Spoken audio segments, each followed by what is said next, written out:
बता देता हूँ, आपको साधक बनना जरूरी है। आप बिना साधक के अगर मैं कुछ नहीं बोलते हुए भी दे पाऊंगा तो आप नहीं प्राप्त कर पाएंगे, क्योंकि मैं मंत्र में बोलूंगा तो साधक शब्द उच्चारण करूंगा, तो साधक शब्द उच्चारण करूंगा तो फिर जो साधक होंगे उन्हीं को प्राप्त हो पाएगा। एक बात तो ये। दूसरी बात, आप कोई भी क्षण चूके नहीं। ये आपको और बता देता हूं कि ये क्षण अपने आप में मूल्यवान है, आज का दिन और कल का दिन और आज का प्रयोग और शाम का प्रयोग। और मैं इस प्रयोग को देने के बाद में आपको समझाऊंगा कि एकदम से उसी क्षण आपको क्या अनुभूति, कैसी अनुभूति होती है। फिर मैं आपको खुद को समझाऊंगा तो आपको एहसास हो जाएगा कि वास्तव में एक अद्भुत चीज आपने प्राप्त कर ली है, यह और शाम को दूसरे प्रयोग भी। इसलिए आपकी इच्छा हो वैसा आप करें, मगर मैं चाहता हूं कि इन होली के दिन अपने आप में चार्वाक और विश्वामित्र ऋषि जिस प्रकार से पूर्णता प्राप्त कर सके थे, वैसे कुछ आप पूर्णता प्राप्त कर सके तो मेरे जीवन में उमंग और खुशी और मस्ती आ सकती है। अन्यथा फिर जीवन, मेरा और आपका जीवन, लेना और गुरु बनना और शिष्य बनना दोनों यूजलेस हो जाएंगे आपके प्रत्येक व्यक्ति के चेहरे पर और मन में और हृदय में और प्राण में और जीवन में। बस सब कुछ प्राप्त हो जाने की क्रिया हो जानी चाहिए। मैं 5 मिनट में, क्योंकि बस एक क्षण होता है, प्रेम का भी क्षण होता है। 5 साल मिले, प्रेम हुआ नहीं हुआ, एक क्षण एक खटके से हो गया, हो गया। मीरा को कुछ हुआ नहीं हुआ। एक बार माँ ने कह दिया कि, मीरा ने पूछ लिया 9 साल की उम्र की थी कि शादी हो रही, बाल ढोलक के बज रहे हैं, ये क्या हो रही है? माँ ने कहा शादी हो रही है। शादी क्या होती है? शादी ये होती है कि लड़के के साथ एक लड़की की फेरे खा लेते हैं तो उसकी पत्नी बन जाती है। तो फिर मेरा पति तुम ढूंढ के ला। तो कृष्ण की पूजा कर रही थी, उसने कहा ये बैठे तेरे पति। और कौन से पति? बस एक खटक लगी, उन्होंने कहा ठीक है आज मेरे यही पति आज से। उसके बाद में उसको दूसरा कुछ कहने का शब्द मिला ही नहीं, तो आपको दूसरा कहने की जरूरत भी पड़ेगी नहीं। एक खटक लगी जिंदगी में, एक बात कही और हो गई। एक कोई दीक्षा दे दी, एक प्रयोग कर दिया, हुआ और समाप्त हो गया। फिर उस प्रयोग को दूसरी बार हो नहीं पाएगा, कर भी नहीं पाऊंगा, करना चाहता भी नहीं हूं। इसलिए प्रत्येक क्षण आपके लिए मूल्यवान है। अब आप उसको कितने उमंग के साथ लें या सोच के लें वो तो आपकी इच्छा की बात है, मगर ये सब क्षण आपके लिए मूल्यवान है। मैं विशेष दीक्षा दे देता बोले।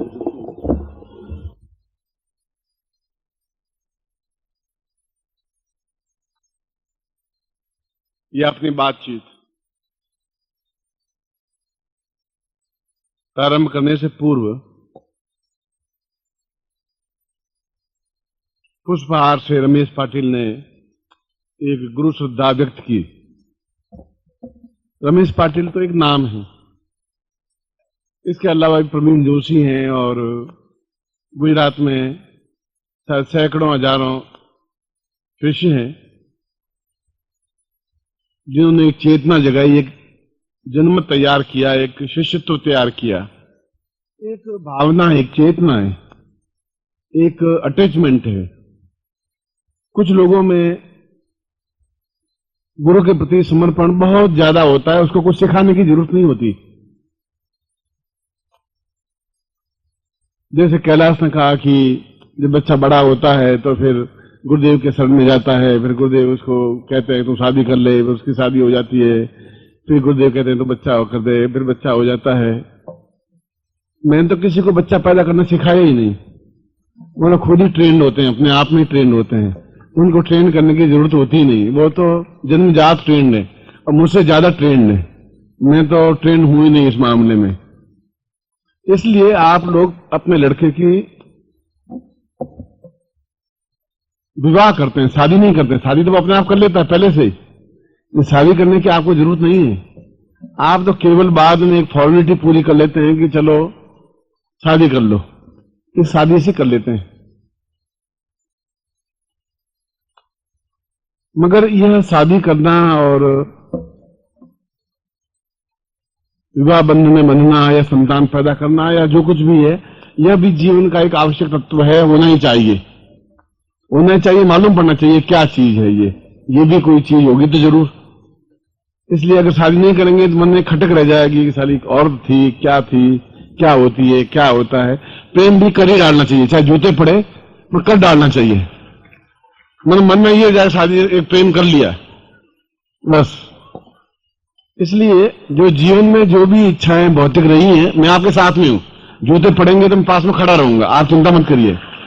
मैं कोई हस्तक्षेप करूंगा नहीं, ना तो मैं रोकूंगा उसको, ना आपको रोकूंगा, रोकूंगा कुछ नहीं, मगर आपको बिल्कुल ज्ञान हो जाएगा कि प्रेम कैसे होता है, कैसे किया जाता है।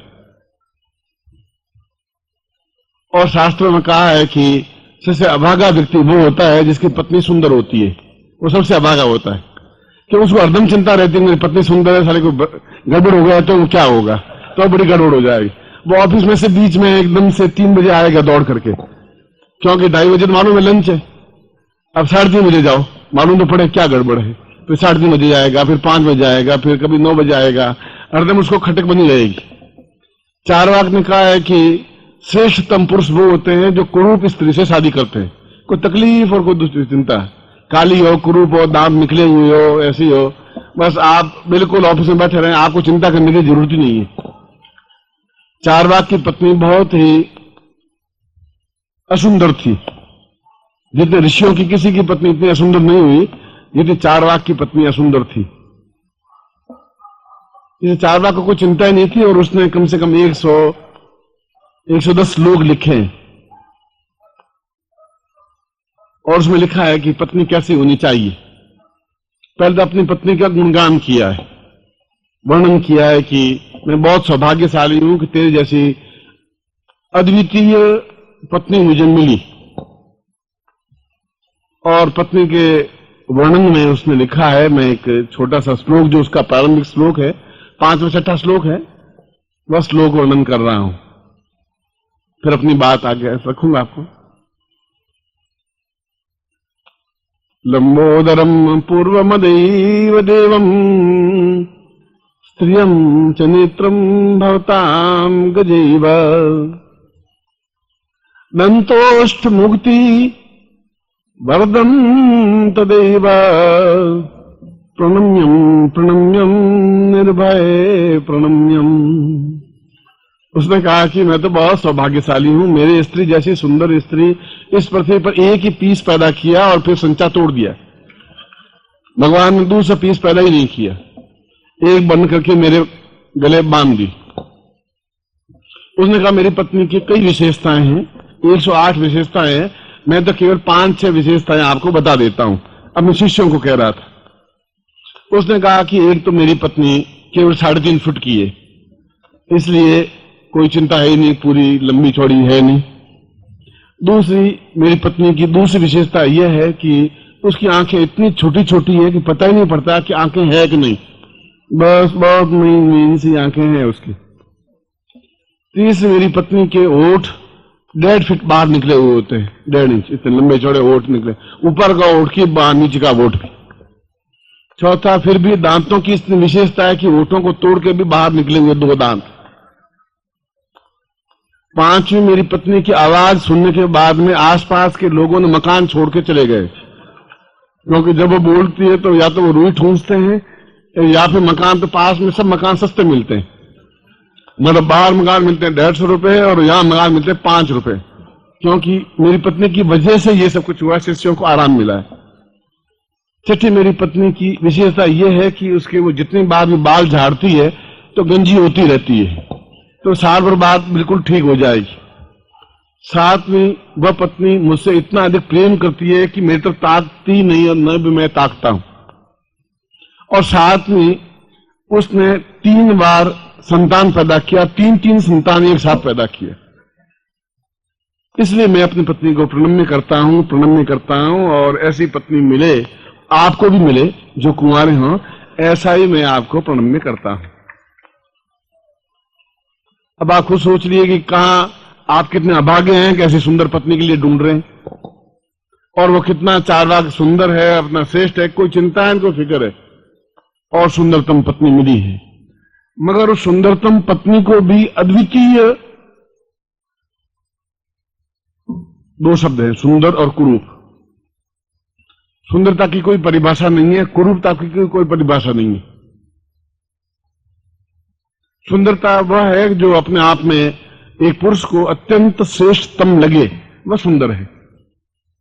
नारी सजती इसीलिए, सौंदर्य इसीलिए करती है कि कोई उसको एक कमेंट पास कर दे, कोई कह दे कि तुम बहुत सुंदर लग रही हो आज, बस उसके पूरा जीवन या पूरा दिन उसका बहुत अच्छा। आप पत्नी बहुत सुंदर शब्द के आए, और आप ध्यान नहीं दो, तो वो कहते साला एक कैसा आदमी है साला, कुछ ये तो कहता है कि साड़ी अच्छी लगी यार तुझे, बहुत अच्छा पहना है, ड्रेस बहुत अच्छी पहनी है, तो बहुत अच्छी लग रही, कुछ तो बोले। ये तो साला ठूंठ है, बोलता ही कुछ नहीं है, ये तो साला गधा बीता है। और ऐसी स्त्रियां कहती है कि साहब आप कम से कम हमारी आलोचना करती रहती है, कोई पुरुषों की भी किया करो, उसको भी समझाया करो। इसलिए चार्वाक ने भी पत्नी के बारे में 100 से ज्यादा श्लोक लिखे। आप कम से कम 100 बार तो प्रशंसा कर ही लीजिए, 5 बार प्रशंसा कर लीजिए, मगर चार्वाक ने फिर भी उसको अत्यंत सुंदर बनाया, अद्वितीय बनाया। और सौंदर्य की परिभाषा काम शास्त्र में, काम प्रयोग में लिखी हुई है कि वह सुंदर हो, लंबे बाल हो, चेहरा हो, अंडाकार चेहरा हो, होठ हो, आंख हो, कान हो, क्या हो। और पुरुष के सौंदर्य के बारे में भी लिखा है। मैं इस प्रसंग को इसलिए छेड़ा है कि जीवन में जो कुछ न्यून है और जीवन में बहुत कुछ अच्छा है, न्यून को न्यून ही कहा जाएगा। अगर अभाव है तो उसको अभाव ही कहा जाएगा। जो पूर्णता है तो पूर्णता ही कही जाएगी। अगर पुत्र नहीं है तो पुत्र नहीं है।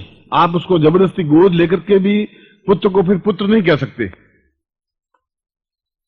वह उसका अभाव कहलाएगा। उस अभाव को दूर कैसे किया जाए, उस कुरूप स्त्री को या कुरूप पुरुष को, कई पुरुष ऐसे होते हैं जिनको देखने की इच्छा होती है कि वास्तव में पुरुष है, पौरुष है। अब तो देखने को कम मिलते हैं, मगर पौरुषता भी अपने आप में एक सौंदर्य है। एक एहसास होता है कि पुरुष सौंदर्य है।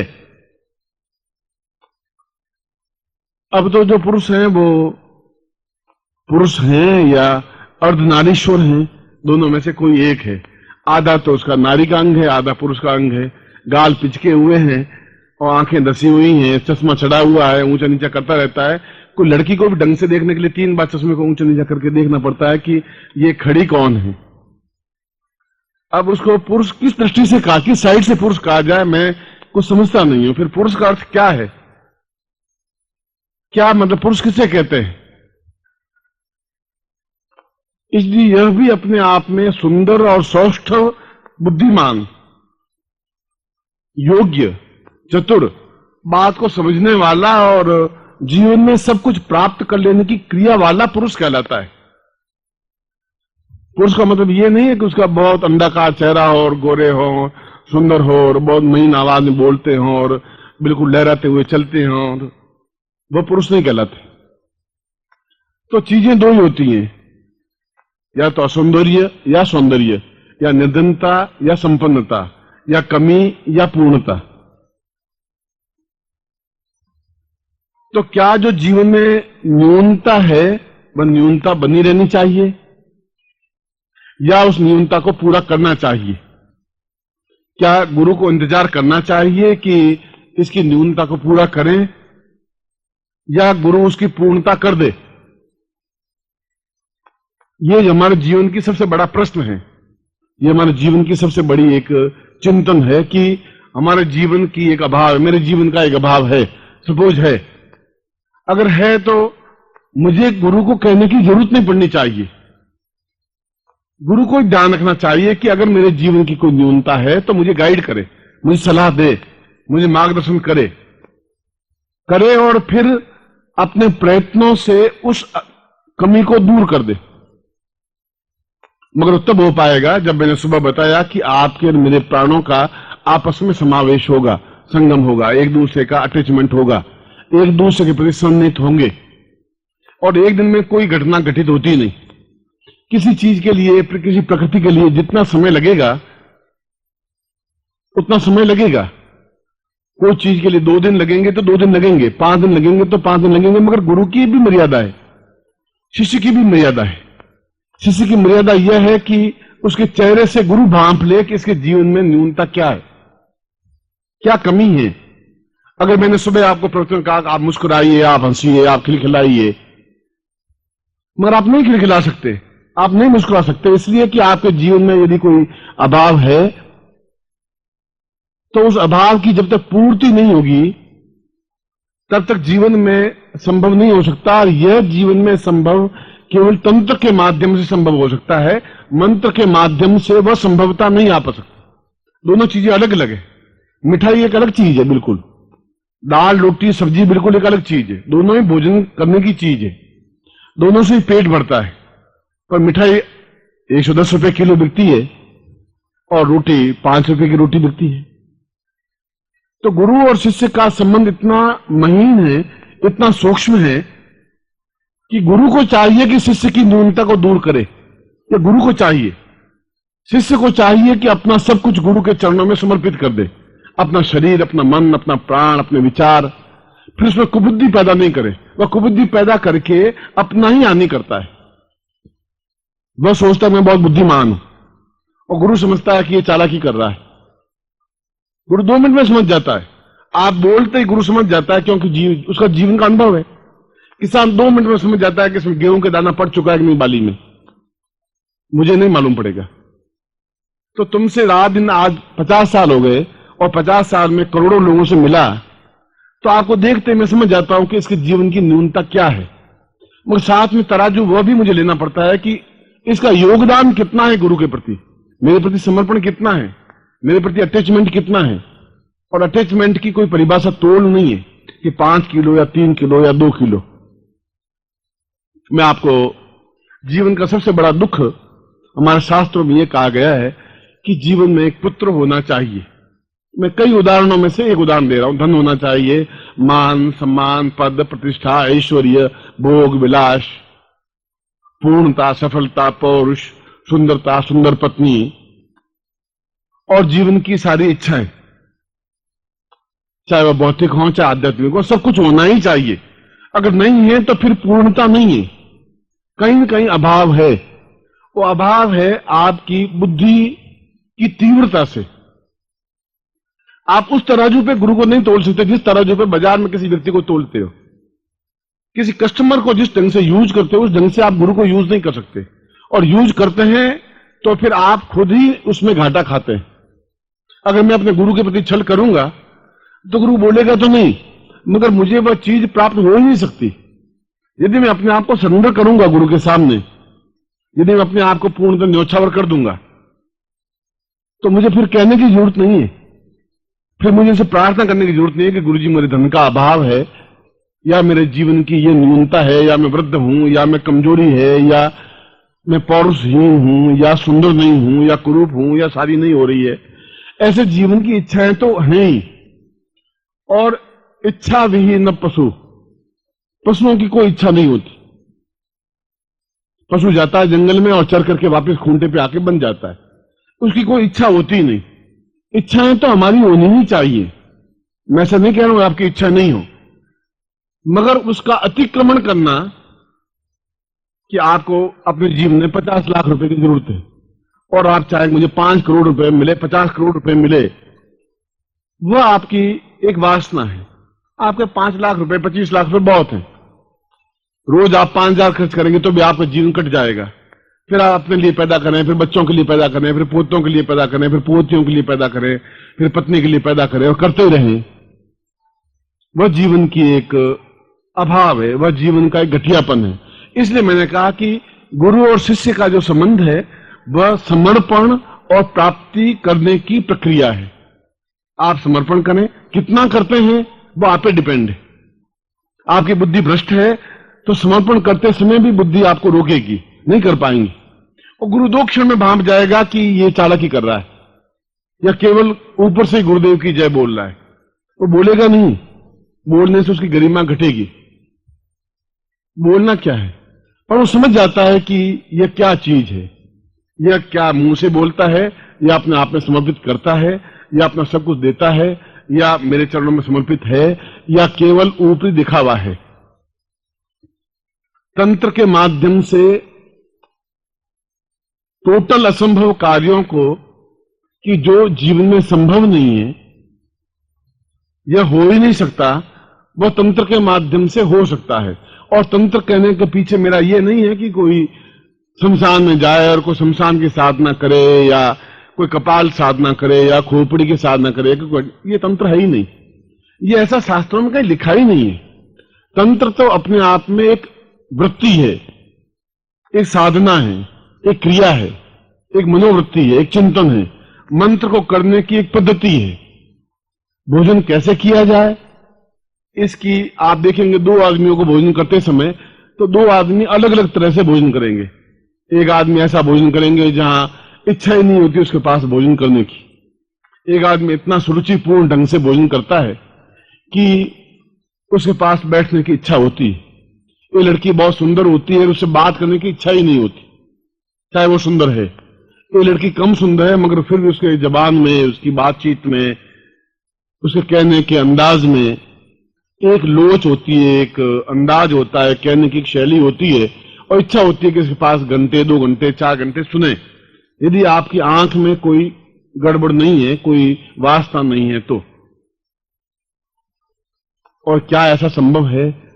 मैं तो केवल आपको एक उदाहरण दिया है कि हमारे जीवन की जो भी आवश्यकताएं हैं वह होनी ही चाहिए, पूर्ति, और पूर्ति होनी चाहिए और अपने आप में पूर्ण सफलता प्राप्त होनी ही चाहिए।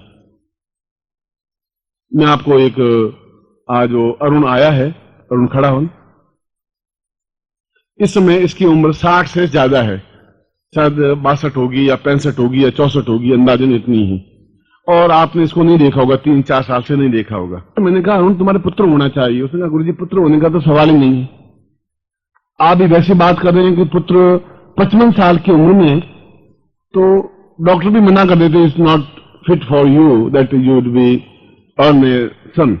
अब तो तुम्हारा संतान हो ही नहीं सकती। जब तुम 55 साल के हो गए हो तो तुम्हारी पत्नी 52 साल की तो हो ही गई होगी, 53 साल की तो हो ही गई होगी। ऐसे तो है नहीं तुम 18 साल के हो या तुम्हारी पत्नी 18 साल की हो। उसने कहा गुरुजी पुत्र, अब मेरे 2 लड़कियां हैं, बहुत हैं, और आपकी सेवा है वह बहुत है।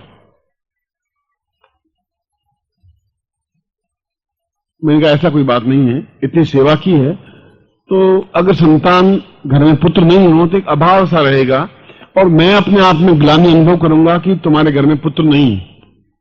जब मैं ऐसा एहसास करता हूं, तुमने मुझे नहीं कहा है तुम्हारे पुत्र होना चाहिए, प्रयोग मैं करूंगा। आप मेरे पास केवल 20 मिनट बैठ जाएं और 20 मिनट के बाद में इस साल आपके पुत्र हो जाएगा। उसमें भी इसको विश्वास नहीं था, किसी को विश्वास आएगा भी नहीं, क्योंकि यह इतना ऐसा मसला है जहां विज्ञान अपने आप में फेल हो जाता है। 55 साल की अवस्था में, 58 साल की अवस्था में किसी के पुत्र हो यह असंभव है।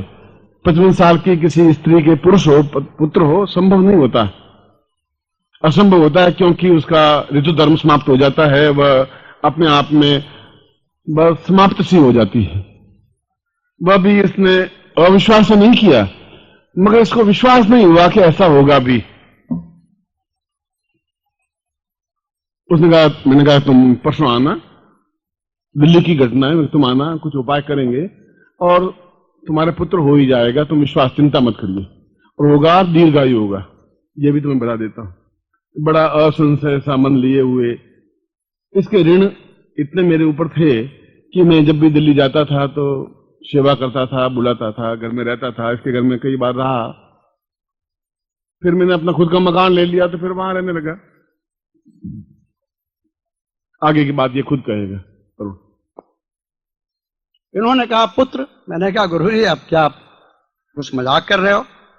अरुण देखो मैं एक बात कहता हूं, और ये शब्द मेरे कानों में आज भी गूंज रहे हैं कि पुत्र के बिना तुम्हारा जीवन पूर्ण नहीं कहा जा सकता, और यह मेरे लिए अपयश की बात होगी।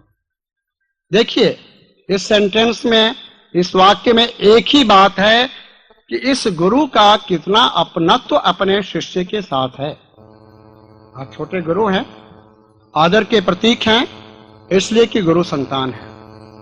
लेकिन क्या मैं गुरु संतान नहीं हूं? क्या आप वो गुरु संतान नहीं बन सकते? मैं मानस पुत्र हूं गुरु का, और यदि गुरु को अपना मस्तक ऊंचा रखना है तो इस शिष्य का मस्तक भी गुरु को ही ऊंचा रखना पड़ेगा। यह मेरी जिम्मेदारी है ही नहीं। गुरु ने कहा तुम्हें तो पुत्र होगा और करना है। हंस पड़ा, पत्नी भी मेरी हंस पड़ी और बहुत ठिठोली करती है। आज भी जब हालांकि उसे विश्वास बहुत है और गुरुजी ने ठीक कहा कि मैं घर में जाकर बैठता था। हमारी सामर्थ्य उतनी नहीं थी, लेकिन पता नहीं कि दिल्ली में सैकड़ों हजारों शिष्य होने के बावजूद भी ये खिंचे से मेरे पास चले आते थे। और मेरी पत्नी जब ये तैयार होकर बैठते थे, एक पराठे जो इनको बहुत प्रिय है, जो इनकी महिलाएं शिष्य होंगी वो जानती होंगी, वो पराठे बना के और उनके ब्रीफकेस के ऊपर एक प्लेट में रख दिया जाता था, क्योंकि इनका जीवन व्यस्त था और तुरंत चले जाते थे। और ये बोलते थे, अरे तुम्हें तो अन्नपूर्णा सिद्ध है, तुम तो अभी मेरा पांव दबा रही थी और अभी तुमने मेरे सामने में पराठे रखे। उसने कहा, अब लो, अब बेटा भी हो जाएगा तुम्हें। और उस वक्त मेरी बड़ी पुत्री का उम्र 19 वर्ष थे। आज वो 23.5 की है। इन्होंने कहा और ऑफ कोर्स क्रियाएं की गई। इन्होंने क्या किया वह मुझे पता नहीं, कुछ इन्होंने मुझे भी बतलाया करने के लिए, और 1 वर्ष में वो समय भी आ गया। और वह समय वो था जबकि मैंने सब कुछ लौकिकता की दृष्टि से, धन की दृष्टि से गंवा दिया था। और मैं गुरु मंत्र या गुरु शक्ति के नाव पर बैठकर उस काली रात्रि को कैसे पार किया मुझे पता नहीं। और उसी बीच में, जिसे मैं दुर्दिन का दिन कहता हूं, जिसे मैं निकृष्ट समय कहता हूं, इन्होंने वह पुत्र रत्न पैदा किया, मुझे वरदान के रूप में दिया, जो एक अद्भुत बालक के रूप में मेरे पास है। मैं उसे अद्भुत कहता हूं क्योंकि गुरु का रूप उसमें मुझे दिखता है। और वह साकार गुरु बनेगा।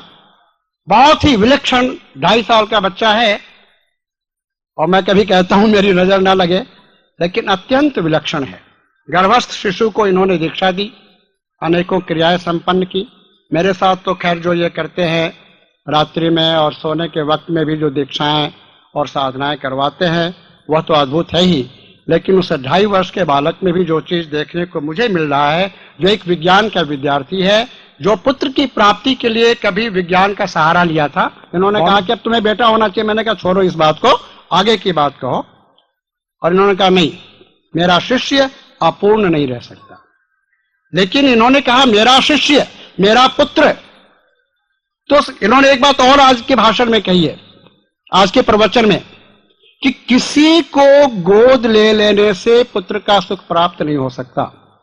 गुरु के चरणों में बैठकर अपने आप को शिष्य कह देने से ही शिष्यत्व का सुख भी प्राप्त नहीं हो सकता। शिष्यत्व के सुख को प्राप्त करने के लिए समर्पण की जरूरत होती है, और समर्पण के लिए आपको अपनी जमीन, अपना घर देने की जरूरत नहीं है। गुरु के पास सब कुछ है, इतना है कि आपकी 10 पीढ़ियों को दे सकता है। आपको कुछ देने की जरूरत नहीं है। समर्पण यहां से होता है, मन से, हृदय से नहीं, जिस पर मस्तिष्क का अधिकार है, नहीं, मन से। और मेरा ख्याल है कि शायद इस कार्य में मैं एक कदम आपसे आगे हूं, सिर्फ एक कदम। आज गुरु चरणों में मैं उपस्थित हुआ हूं, और एक ही मेरी प्रार्थना है कि शिष्य के जीवन को लौकिकता की दृष्टि से पूर्ण तुमने बनाया है, जिस पूर्णता की दरकार मुझे नहीं थी। मैं हिमालय का एक भटका हुआ योगी हूं, जो गुरु के किसी कठोर शासन की वजह से मुझे इस दुनिया में आकर उन समस्त क्रियाओं को करना पड़ रहा है,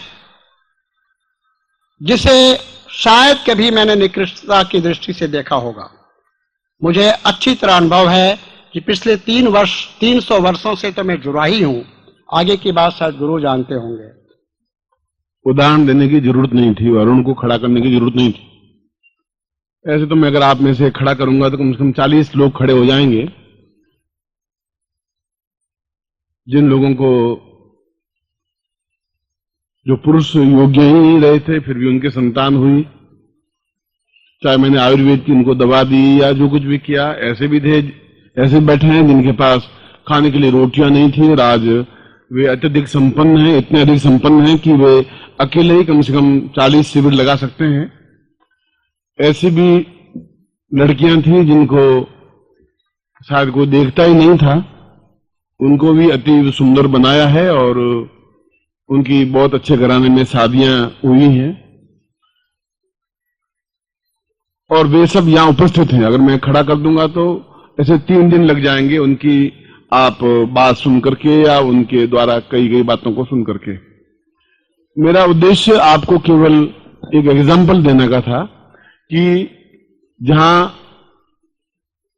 अमेरिका के डॉक्टरों ने इस बात को कह दिया था कि इस जीवन में तुम्हारे पुत्र जैसी कोई चीज नहीं हो सकती, संतान ही नहीं हो सकती, तो एक चैलेंज था। यहां पर मैं कल आपके सामने